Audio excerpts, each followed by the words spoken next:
All right, we live in a fast-paced world, and in that fast-paced world, you want to learn how to do time lapses really quick. So what's the best option? Using your cell phone with the built-in time-lapse video mode, or figuring out the DSLR method so you can do a more pro-level time-lapse.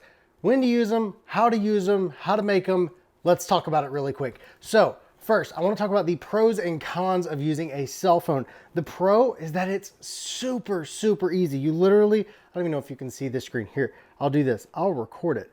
Here we go. There you go.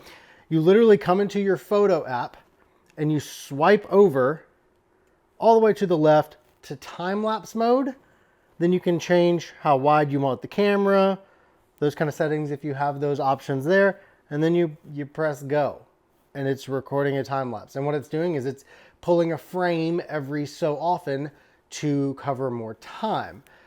So that's pretty much it. You finish that, you have the video. The only option you have here is to adjust exposure. You hit this little drop down arrow at the very top of it, and you can make it brighter or darker, depending on how you want that to look. You can switch around and use the self-facing one as well. But that's it. It's so easy to use the cell phone time lapse. But what are you trading off? If it's so easy, there's gotta be a trade-off, something you're not seeing. What is that? The main thing it is you're losing control. So when you use a cell phone to record it, you can't say, hey, I want it to grab a frame every 2 seconds, every 3 seconds, it's got all that internally. There are apps that you can use that maybe we can get into in a different video that allow you to have more control over that kind of stuff. But with the built-in one on the cell phone, it's pretty much what you see is what you get. You press record on the time lapse and it's going to produce a time lapse with the amount of time given. So you don't have as much control. You have a little bit, as you saw, control over the exposure, but nothing like you do on the DSLR. So now let's talk about the DSLR. There's two ways really that I do a time lapse with the DSLR, and I guess you could do it with the phone as well. So the first one, the easiest one, is to literally just turn on your DSLR and press record for video, which you could do on the cell phone. Just use the video, record it, and then bring it in to your video editor like Premiere Pro or CapCut if you're doing something free, and just shrink it down so you speed up that clip and it produces a time lapse. So when is it not good to use just the pressing record method? One, if you have a longer segment. So the video that I'm going to be working on today, we did of my parents' Christmas tree, of us putting that up. And it takes a little bit longer because it's not just one that comes in sections. It takes a long time to put up my parents' Christmas tree. So I can't just press record on the camera body because it's well over 30 minutes to get that tree put together. So what do? I come into the phone, into the camera here. It's being a little too fast for this time-lapse video. And in the menu settings, there's something called interval shoot function. It's intervalometer, interval shoot mode function, time-lapse mode. It's called a bunch of different things depending on what camera you have. Sony even has different ways of doing it across their own cameras. So just find out, research what that is on whatever camera body you have. So interval shoot function, you come in here and you have all of your options on the back. You just turn it on. And then you can set the shooting start time, which is basically once I press the take a photo button, it waits that a lot of time, which I have it set to 1 second. So after 1 second, it will start taking photos. And then the next one is shooting interval. I have it set to 3 seconds. So after it takes that first one, every 3 seconds, it's gonna take another photo. And then you have the number of shots. You can set it all the way up to 9,999 on this camera. Again, all cameras are different, but that basically says it will continue taking a photo every 3 seconds until it hits that number. And then you have, on this one, you can do silent shooting if you want to do that. Not super important, but it does change the look of it. But yeah, so that's all you do. And then you press photo button. So it will take photos every second. So when we set up my parents' Christmas tree the other day, I set them up side by side so I could see the differences, how it looks, how it edits, all of that kind of stuff. And I've brought it into here. So obvious con of this one is having to learn how your camera does the time-lapse stuff, because it is clearly more complicated, especially if you want to do some of the manual settings, like setting your own shutter speed if you want motion blur, or depth of field if you're doing like a night. See, it can get complicated. So if you want to do something at night, if you want to do a nighttime time lapse and you want more information on that, fill out the contact form or drop a comment. let me know, because it's kind of complicated and I don't want to cover it unless I know somebody needs it. So I'm not going to talk about that today, but unless you're doing something more complicated, you just want a better quality one, you know, just going to take better quality images, then use the DSLR there. For most of what you're going to be doing, the cell phone honestly is probably going to be okay. You can run tests side by side if you would like, but I'm going to show you what I got the other day here on Premiere Pro. So let's jump into Premiere Pro here. Let's create a new timeline. If you have any questions about what I'm doing in Premiere Pro, see the lessons on starting up Premiere Pro and editing with that. They're all there. So let's do this one. This is the cell phone time lapse. And then I have this one clip right here. That's it. So I can bring that over.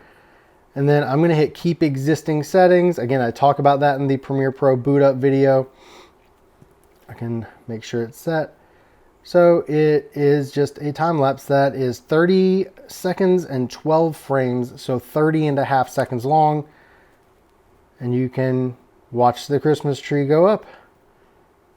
That's it. Then you can come in over to Envato. If you have Envato Elements, which I highly recommend you get because it has so much stuff. I use this music from this site for clients that pay me $10, $15, $20, $30,000 for their videos.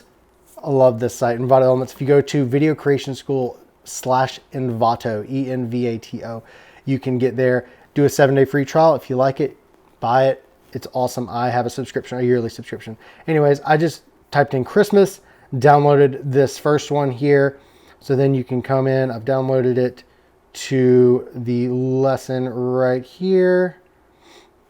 As you can see, all of the songs, it gives you 5 different ones to choose from. It doesn't always, just different versions. So I want the main version. I'm gonna drag that in here. And then you've got music. And if you want to, you can go ahead and wrap up the video that way. You can drag this song in there, have it end with the ending there. And you can export that and have a 30-second time-lapse video of your tree going up. And it literally took me, you know, the amount of time it took me to press record on my phone. I will say one important thing when doing these, I want to mention it before I forget, plug a charger into your phone. And if you're using a camera or something, this has USB-C that you can plug into it to give it more life while you're recording. Put a charger into it. You don't want to do something important like putting up a Christmas tree where we're not going to do it again. It's not happening again this year. We're not going to take it down and redo it for the video. If the battery died, that would be a total bummer. So plug it in whenever you're going to do these longer time lapses. So now let's go to DSLR time lapse. This one gets a little more complicated, but you can do more with it. So here are all of the frames. So what the time lapse is you have 24 frames per second, and that it's kind of like saying miles per hour. If you're going 80 miles per hour in 1 hour, you will go 80 miles. With video, you have 24 frames per second, which means you have in 1 second, you have 24 frames. A frame is just a photo. So we have all of these. There's over 1,800 of them. So you can do the math. If you do that math, let's just say 1,800 divided by 24, it's going to give me 75 seconds. So let's go ahead and select all of these. And by default, Premiere Pro is going to have them set, as you see, to 4 seconds and 29 frames, which we don't want because it would be, I'll just show you what it looks like. That one frame would be up there that whole time. So we don't want that. That's not a time lapse. That's a picture. So what you want to do is come over here, select all of them. I just hit select one and hit Command A, speed duration. Click in here. You want to make this 0 and you want to make that 1. That way you are 1 frame per second, and then you drag them on. You see it looks like a black bar. That's because they're so close together. That's all of them. And you get 1 minute 14 seconds. I'm going to highlight them here and just use my hotkey to set the frame size so I can see it. And then I come over here, I'll come to the first one. And I can kind of play around with how it looks because the camera takes it in a different format than the video. Just frame it up here so it fits. 34 on the scale. And I'll click this motion, hit Command C, select everything. You just hit Command A if you want, and then hit Command V to paste it. So that way they all have that same scale. And you can see the tree going up there. So as you can see, it takes a little bit longer. Make sure when you're shooting with your camera, whatever camera you're using, if you put it in JPEG, that's going to be the fastest, because editors like this need the JPEG quality, not the raw photos that come out of cameras a lot of the times, or you'll have to process every image, and that just takes a long time. So then we can come back over to the Christmas music, drop it back on there, and you can see we just kind of, however you want to do it to finish it off there.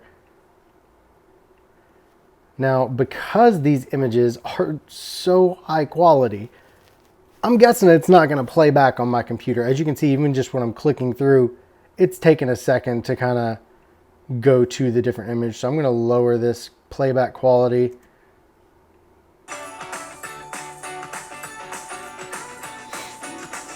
That's not even playing it real time. So with the DSLR, you do get a higher quality time lapse. It is going to be a higher quality because you're taking full-sized photos and putting them in your video. So you do have that trade-off. Is that trade-off worth just doing it with your cell phone? And as you can see, even here, I have a wider frame on this camera, my cell phone, because it has that 0.5 mode, which I prefer for this kind of stuff. You get more in frame, you get more movement, more people running around. And I kind of like the motion blur, as you can see in these shots, that the cell phone got, that the DSLR, I did not have it set to do that. So each frame from my DSLR is a crisp image, which for time lapses isn't always ideal. Sometimes you want that motion blur to feel like you have more movement. It looks like I just sped up video, which is beautiful. So ultimately, when it comes down to it, which one should you use? If you know how to do a DSLR time lapse and all those settings, go for it. It's going to be a higher quality time lapse. You have more control. You can set the length. If you look, like I said, the cell phone one, we recorded for a couple, probably 3 hours if I had to guess. And the cell phone one made a 30-second time lapse. The DSLR one, I have a 75-second time lapse.